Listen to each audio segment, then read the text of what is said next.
नमस्कार दोस्तों, आप सभी का एक बार फिर से स्वागत है हमारे चैनल दुर्गा भक्ति मार्ग में।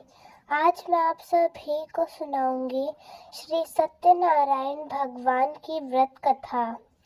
एक समय नैमिषारण्य तीर्थ में शौनक आदि 88,000 ऋषियों ने श्री सूत जी से पूछा, हे प्रभु, इस कलयुग में वेद विद्या रहित मनुष्यों को भक्ति किस प्रकार मिलेगी और उनका उद्धार कैसे होगा। इसलिए हे मुनि श्रेष्ठ, कोई ऐसा तप कहिए जिससे थोड़े समय में पुण्य प्राप्त हो जाए तथा मनवांछित फल मिले। वह कथा सुनने की हमारी बहुत इच्छा है। सर्वशास्त्र ज्ञाता श्री सूत जी बोले, हे वैष्णव में पूज्य, आप सबने प्राणियों के हित की बात पूछी है।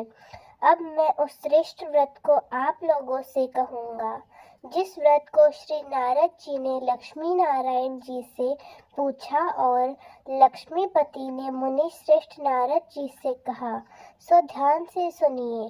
एक समय योगी राज नारद जी दूसरों के हित की इच्छा से अनेकों लोकों में घूमते हुए मृत्यु लोक में आ पहुँचे।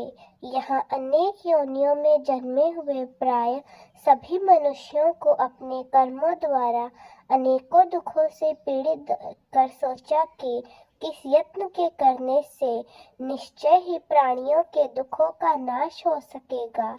ऐसा मन में सोचकर विष्णु लोक को चले गए। वहाँ श्वेत वर्ण और 4 भुजाओं वालों देवों के ईश नारायण को देखकर, जिनके हाथों में शंख चक्र गदा और पद्म थे, वे वरमाला पहने हुए थे, उनकी स्तुति करने लगे। हे भगवान, आप अत्यंत शक्ति से संपन्न हैं। मन तथा वाणी भी आपको पा नहीं सकती। आपका आदि मध्य अंत नहीं है। निर्गुण स्वरूप सृष्टि के आदि भूति व भक्तों के दुखों को नष्ट करने वाले हैं। आपको मेरा नमस्कार है। नारद जी से इस प्रकार की स्तुति सुनकर विष्णु बोले, हे मुनि श्रेष्ठ, आपके मन में क्या है? आपका किस काम के लिए यहाँ आगमन हुआ है? निसंकोच होकर कहिए। तब नारद मुनि बोले, हे प्रभु, मृत्युलोक में सब मनुष्य जो अनेक योनियों में पैदा हुए हैं, अपने अपने कर्मों के द्वारा अनेक प्रकार के दुखों से दुखी हो रहे हैं। हे नाथ, मुझ पर दया रखते हो तो बताइए कि उन मनुष्यों के सब दुख थोड़े से ही प्रयत्न से कैसे दूर हो सकते हैं। हे नारद, मनुष्यों की भलाई के लिए तुमने बहुत ही अच्छी बात पूछी है। जिस काम के करने से मनुष्य मोह से छूट जाता है, वह मैं तुमसे कहता हूँ, सुनो। बहुत पुण्य देने वाला स्वर्ग तथा मृत्युलोक दोनों में दुर्लभ एक उत्तम व्रत है। आज मैं प्रेमवश होकर तुमसे कहता हूँ, सत्यनारायण जी का यह व्रत अच्छी तरह विधि पूर्वक करने से मनुष्य आयु पर्यंत यहाँ सुख भोग कर मरने पर मोक्ष को प्राप्त होता है। श्री भगवान के वचन सुनकर नारद मुनि बोले कि उस व्रत का क्या फल है, उस व्रत का विधान क्या है और किसने यह व्रत किया और किस दिन यह व्रत करना चाहिए, विस्तार से कहिए। भगवान श्री लक्ष्मी नारायण बोले, दुख शोक आदि को दूर करने वाला, धन धान्य को बढ़ाने वाला, सौभाग्य तथा संतान प्राप्त कराने वाला, यह व्रत सब स्थानों पर विजय कराने वाला है। भक्ति और श्रद्धा के साथ किसी भी दिन मनुष्य श्री सत्यनारायण की शाम के समय ब्राह्मणों और बंधुओं के साथ धर्मपरायण होकर पूजा कर सकता है। भक्ति भाव से नैवेद्य केले का फल, घी, दूध और गेहूं का चूर्ण सवाया ले। गेहूं के अभाव में साटी का चूर, शक्कर और गुड़ ले और सब भक्षण योग्य पदार्थ जमा करा के भगवान को अर्पण करे तथा बंधुओं सहित ब्राह्मणों को भोजन कराए। इसके पश्चात स्वयं भी भोजन करे। नृत्य गीत आदि का आचरण करके भगवान सत्यनारायण का स्मरण करते हुए समय व्यतीत करे। इस तरह व्रत करने पर मनुष्यों की सभी इच्छाएं निश्चिंत ही पूरी होती है। विशेषकर कली काल में भूमि पर यही मोक्ष का सरल उपाय है। इसके प्रसंग में श्री सूत जी बोले, हे ऋषियों, जिसने पहले समय में इस व्रत को किया है उसका इतिहास कहता हूँ। ध्यान से सुनो। सुंदर काशीपुरी नगरी में एक अत्यंत निर्धन ब्राह्मण रहता था। वह भूख और प्यास से बेचैन हुआ नित्य पृथ्वी पर घूमता था। ब्राह्मणों से प्रेम करने वाले भगवान ने ब्राह्मण को दुखी देखकर बूढ़े ब्राह्मण का रूप धर उसके पास जाकर आदर सहित पूछा, हे विप्र, नित्य दुखी हुआ पृथ्वी पर क्यों घूमते रहते हो? हे श्रेष्ठ ब्राह्मण, यह सब मुझसे कहो, मैं सुनना चाहता हूँ। ब्राह्मण बोला, मैं निर्धन हूँ, भिक्षा प्राप्त करने के लिए पृथ्वी पर नित्य फिरता रहता हूँ। हे भगवान, यदि आप इसका कोई उपाय जानते हैं तो कृपा करके मुझसे कहिए।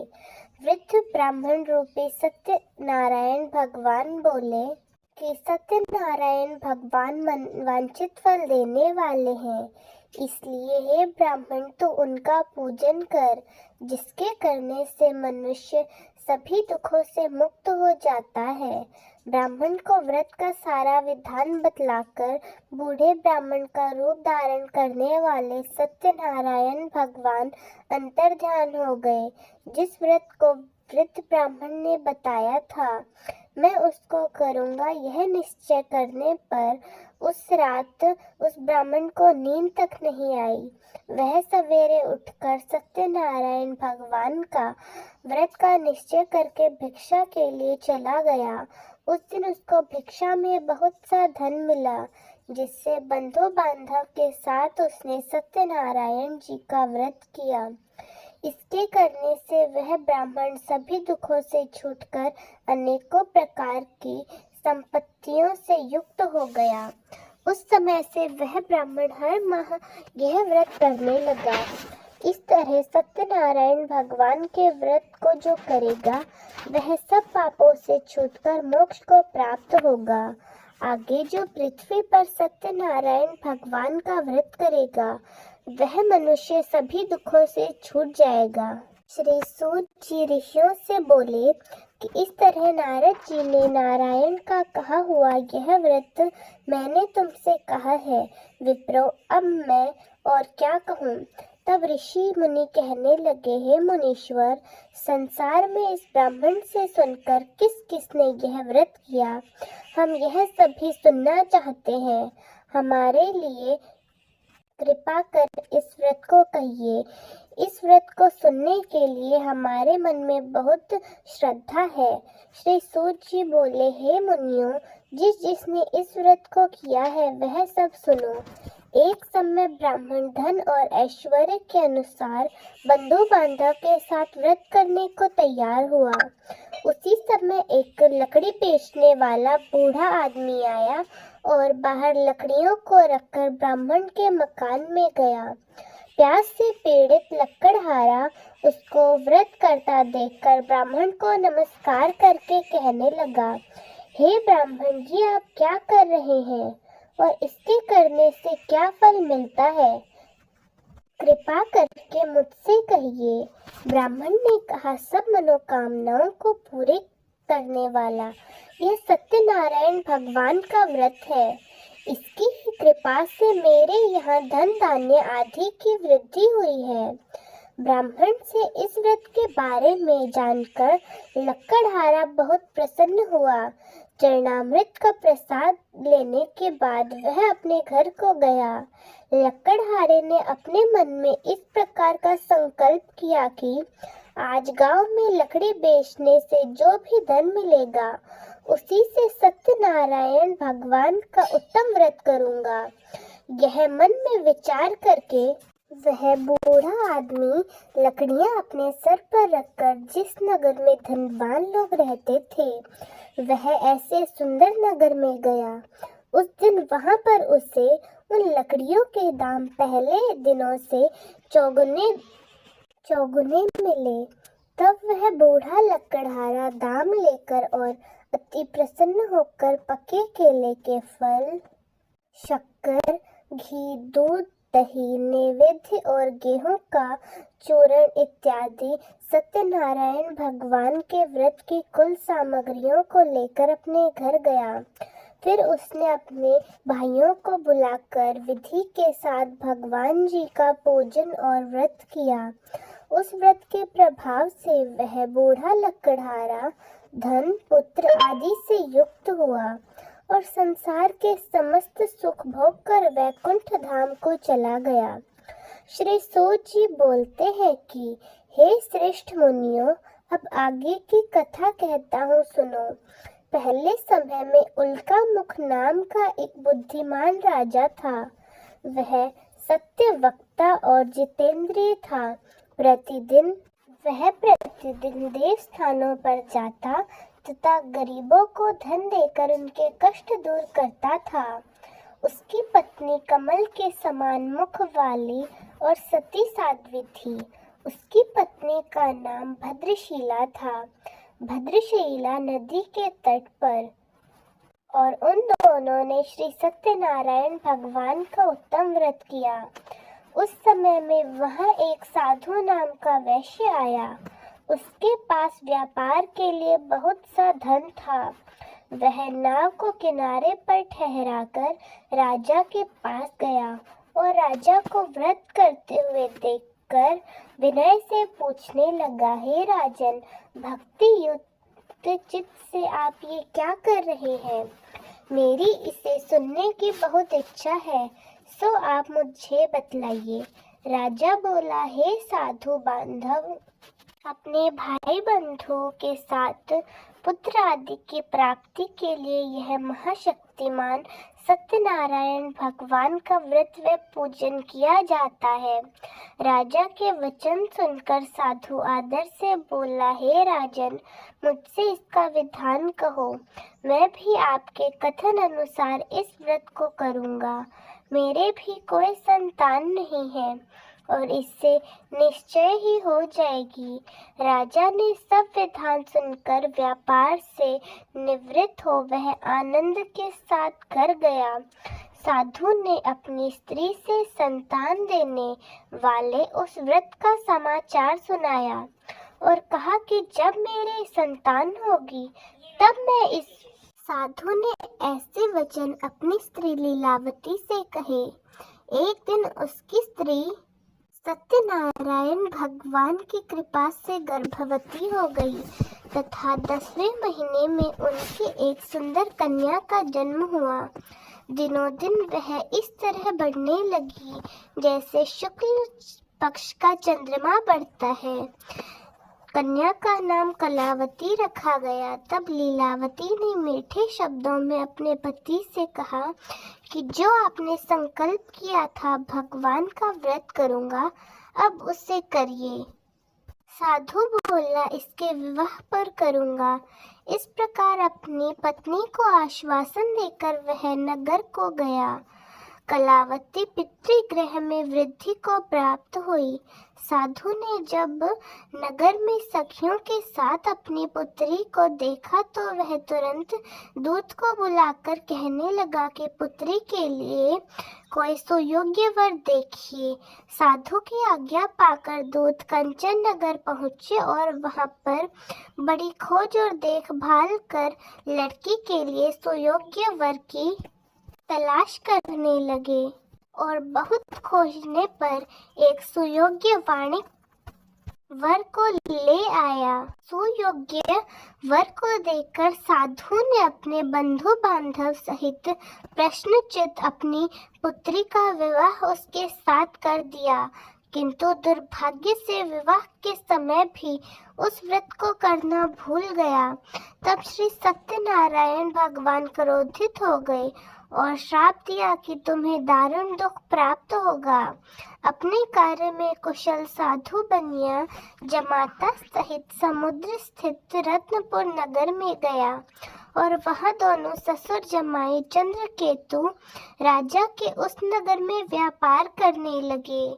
एक रोज सत्यनारायण भगवान की माया से प्रेरित कोई चोर राजा का धन चुराकर भाग रहा था, किंतु राजा के दूतों को आता देखकर चोर ने घबराकर भागते हुए राजा के धन को वहीं चुपचाप रख दिया जहां वह ससुर जमाई ठहरे हुए थे। तब दूतों ने उस साधु वैश्य के पास राजा के चुराए हुए धन को रखा देखा तो वे दोनों को बांध कर ले आए और प्रसन्नता से दौड़ते हुए राजा के समीप जाकर बोले, ये 2-4 चोर हम पकड़ कर लाए हैं, देखकर आज्ञा दे। तब राजा की आज्ञा से उनको कठोर कारावास में डाल दिया गया और उनका सब धन छीन लिया गया। सत्यनारायण भगवान के श्राप द्वारा उनकी पत्नी भी घर पर बहुत दुखी हुई और घर पर जो धन रखा था चोर चुरा कर ले गए। शारीरिक व मानसिक पीड़ा तथा भूख प्यास से अति दुखी होकर अन्न की चिंता में कलावती एक ब्राह्मण के घर गई। वहां उसने सत्यनारायण भगवान का व्रत होते देखा, फिर कथा सुनी तथा प्रसाद ग्रहण करके रात को घर आई। माता ने कलावती से कहा, हे पुत्री, अब तक कहाँ रह गई थी? वह तेरे मन में क्या है? कलावती बोली, हे माते, मैंने एक ब्राह्मण के घर श्री सत्यनारायण भगवान का व्रत देखा है। कन्या के वचन सुनकर लीलावती भगवान के पूजन की तैयारी करने लगी। लीलावती ने परिवार और बंधुओं सहित श्री सत्यनारायण भगवान का व्रत व पूजन किया और वर मांगा कि हे भगवान, मेरे पति और दामाद शीघ्र घर आ जाए। साथ ही प्रार्थना की कि हम सबका अपराध क्षमा करो। सत्यनारायण भगवान इस व्रत से संतुष्ट हो गए और राजा चंद्रकेतु को स्वप्न में दर्शन देकर कहा, हे राजन, दोनों वैश्यों को प्रातः ही छोड़ दो और सब धन जो तुमने उनसे ग्रहण किया है वे उन्हें वापस दे दो, नहीं तो मैं तुम्हारा सारा राज्य, पुत्र आदि सब नष्ट कर दूंगा। राजा ने ऐसे वचन सुनकर प्रातःकाल सभा में अपना स्वप्न सभी को सुनाया। वाणी कम्मन बुलाया। दोनों के आते ही राजा को नमस्कार किया। राजा मीठे वचनों में बोले, हे महानुभावों, भावी वर्ष ऐसा कठिन दुख तुम्हें प्राप्त हुआ है, अब तुम्हें कोई भय नहीं है। ऐसा कहकर राजा ने उनको नए नए वस्त्र आभूषण पहनाए तथा जितना उनका धन लिया था उससे दुगना धन उन्हें देकर आदर सहित विदा किया।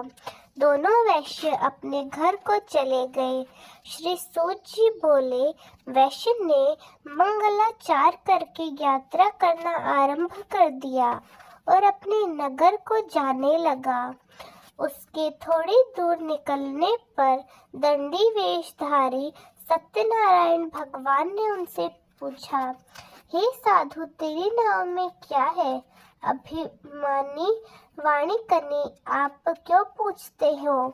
क्या धन लेने की इच्छा है? मेरी नाव में तो पत्ते और बेल पड़े हुए हैं। वैश्य का कठोर वचन सुनकर भगवान ने कहा, तुम्हारा वचन सत्य हो। दंडी ऐसा कहकर वहां से दूर चले गए और कुछ दूर जाकर समुद्र के किनारे पर बैठ गए। दंडी के जाने पर वैश्य ने नित्य क्रिया करने के बाद नाव को ऊंची उठी देखकर अचंभा किया और नाव में बेल पत्ती आदि देखकर मूर्छित होकर जमीन पर गिर पड़ा। फिर मूर्छा खुलने पर अत्यंत शोक प्रकट करने लगा। तब उसका जमाई बोला, कि आप शोक न करें, यह दंडी का श्राप है, अतः उनकी शरण में हमें चलना चाहिए, तभी हमारी मनोकामना पूरी होगी। दामाद के ऐसे वचन सुनकर वह दंडी के पास पहुंचा और अत्यंत भक्ति भाव से नमस्कार करके बोला, मैंने जो आपसे असत्य वचन कहे, कृपा कर उन्हें क्षमा करने की कृपा करें। ऐसा कहकर महान शोक दूर होकर वह रोने लगा। तब दंडी रूपी भगवान बोले, हे वणिकनी, बार बार तुम्हें दुख प्राप्त हुआ है, तुम मेरी पूजा से विमुख हुआ। साधु बोला, हे भगवान, आपकी माया से मोहित ब्रह्मा आदि भी आपके स्वरूप को नहीं जानते। मैं तो अज्ञानी हूँ, मैं कैसे जान सकता हूँ? आप प्रसन्न होइए, मैं सामर्थ्य के अनुसार आपकी पूजा करूँगा। मेरी रक्षा कीजिए और पहले के समान नौका में धन भर दीजिए। आपकी भक्ति युक्त वचन सुनकर भगवान प्रसन्न होकर उसकी इच्छा अनुसार वर देकर अंतर ध्यान हो गए। तब उन्होंने नाव पर आकर देखा कि नाव तो धन से परिपूर्ण है, फिर भी वह भगवान सत्यनारायण का पूजन कर साथियों सहित अपने नगर को चला गया। अब अपने नगर के निकट पहुंचा, तब दूत को घर भेजा। दूत ने साधु के घर जाकर उसकी स्त्री को नमस्कार करके कहा कि साधु अपने जमाता सहित इस नगर के समीप आ गया। ऐसा वचन सुनकर साधु की स्त्री ने बड़े हर्ष के साथ सत्यदेव का पूजन कर पुत्री से कहा, मैं अपने पति के दर्शन करने को जाती हूँ, तू कार्य पूरा करके शीघ्र आ जा। माता के ऐसे वचन सुनकर कलावती प्रसाद छोड़कर पति के पास गई। प्रसाद की अवहेलना के कारण सत्यदेव रुष्ट हो गए, उसके पति को नाव सहित पानी में डुबा दिया। कलावती अपने पति को न देखकर रोती हुई जमीन पर गिर गई। इस तरह नौका को डूबा हुआ तथा कन्या को रोता देखकर साधु और उसकी पत्नी भी दुखी होकर बोले, हे प्रभु, हमसे या हमारे परिवार से क्या भूल हो गई है? यदि हमसे कोई भूल हुई है तो उसे क्षमा कर दीजिए। उसके 3 वचन सुनकर सत्यदेव प्रसन्न हो गए और आकाशवाणी हुई, हे साधु, तेरी कन्या मेरा प्रसाद छोड़कर आई, इसलिए इसका पति अदृश्य हुआ। यदि वह घर जाकर प्रसाद खाकर लौटे तो इसे पति अवश्य मिलेगा। ऐसी आकाशवाणी सुनकर कलावती ने घर पहुंचकर प्रसाद खाया, फिर आकर पति के दर्शन किए। तत्पश्चात साधु ने बंधु बांधव सहित सत्यदेव का विधि पूर्वक पूजन और व्रत किया। उस दिन से वह पूर्णिमा को सत्यनारायण का पूजन करने लगा। फिर इस लोक का सुख भोगकर अंत में स्वर्ग को गया। श्री सूत जी बोले, ऋषियों, मैं और भी कथा कहता हूँ, सुनो। प्रजा पालन में लीन तुंगध्वज नाम का राजा था। उसने भी भगवान का प्रसाद त्याग कर बहुत दुख पाया। एक समय वन में जाकर वन्य पशुओं को मारकर बढ़ के नीचे आया। वहां उसने ग्वालों को भक्ति भाव से बंधु बांधव सहित भगवान श्री सत्यनारायण का व्रत पूजन करते देखा। राजा देखकर भी अभिमानवश वहां नहीं गया और न ही पूजन या नमस्कार किया। जब ग्वालों ने भगवान का प्रसाद उनके सामने तो रखा, फिर भी उसने प्रसाद को त्याग कर अपनी सुंदर नगरी को जाना उचित समझा। वहां उसने अपना सब कुछ नष्ट पाया, तो वह जान गया कि यह सब भगवान श्री सत्यनारायण ने किया है। यह उनके प्रसाद की अवहेलना के कारण हुआ है। तब वह विश्वास करके उन ग्वालों के समीप गया और विधि पूर्वक पूजन करके प्रसाद खाया, तो भगवान श्री सत्यनारायण की कृपा से पहले जैसा था वैसा ही हो गया। फिर दीर्घ काल तक सुख भोगकर मरने पर स्वर्ग को गया। जो मनुष्य इस परम दुर्लभ व्रत को करेगा, भगवान सत्यनारायण की कृपा से उसे धन धान्य की प्राप्ति होगी। निर्धन धनी और बंदी बंधन से मुक्त होकर निर्भय हो जाता है। संतान जिसके नहीं होती उसको संतान की प्राप्ति होती है तथा सब मनोरथ पूर्ण होकर अंत में वैकुंठ धाम की प्राप्ति होती है। यह सत्य है। श्री सूत जी कहते हैं कि ब्राह्मणों, मैंने आपको सत्यनारायण भगवान के व्रत की यह पावन कथा सुनाई है। इस व्रत का पालन करके मनुष्य सभी दुखों से मुक्त हो जाता है। विशेषतः कलयुग में श्री सत्यनारायण की पूजा महान फल देने वाली है। इन देवताओं को कोई सत्यनारायण कहते हैं तो कोई सत्यदेव कहते हैं। अनेकों रूपों में भी सत्यनारायण भगवान सभी के मनोरथ को पूर्ण करते हैं। यह सनातन सत्यदेव कलयुग में सत्यव्रत के रूप में अवतरित होंगे। हे श्रेष्ठ मुनियों, जो मनुष्य नित्य इनका पठन व श्रवण करेगा, श्री सत्यनारायण भगवान की कृपा से उनके सभी पाप नष्ट हो जाएंगे। तो प्रेम से बोलिए श्री सत्यनारायण भगवान की जय। श्री सत्यनारायण भगवान संपूर्ण व्रत कथा समाप्त। तो दोस्तों, कैसी लगी आपको हमारी आज की कथा? कमेंट्स में ज़रूर बताएं। धन्यवाद।